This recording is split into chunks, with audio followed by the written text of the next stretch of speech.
Flip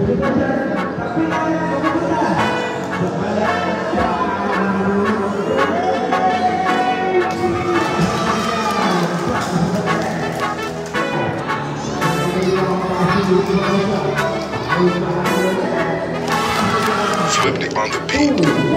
Ang sipag magtututulog, kaya pita ka puyat. Imbis magbanat ng buto, nagunat ng butong may kasamang ikab. Ganong katamad, sabay-abasa ka magaling, magabang na malalaglag. At nagtataka ka pa kapag sabay sa mawala ka na nakakapkap.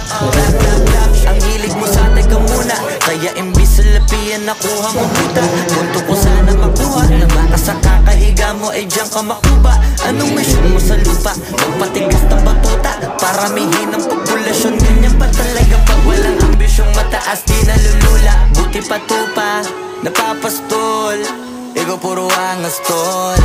Halata nagpapanggap, pag sa labas ng door, iba-ibang palabas, kaya madalas mag-mall.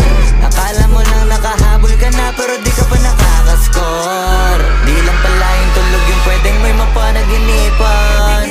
Di rin pwede na lahat ng gusto idaan sa hilingan. Pag may nahiligan, di madalian, di madalian.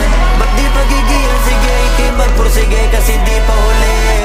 Pero sa'yo yan nakadepende, di yun nakabase ka sa swerte. Di laging pa pwede na, yung pwede lang kung pwede nga. Isipin na walang bagay na hindi pwede. Siyempre, di araw-araw, 25 ng Disyembre. Darating at darating ang peste, yan ang dapat mong pagandaan. Kasi puti pa yung leche, plano may plano kahit leche. Akala ko ayaw mo ng dilata, pero lagi ka nakahilata. Kala ko ayaw mo tumunganga, pero inuuna mo bunganga. Kala ko gusto mo ng biyaya, pero lagi ka nakatihaya. Sarili mo din ang dinadaya, kasi sa katamaran mo siya niyaya. Dapat kasi di ka pumapaya.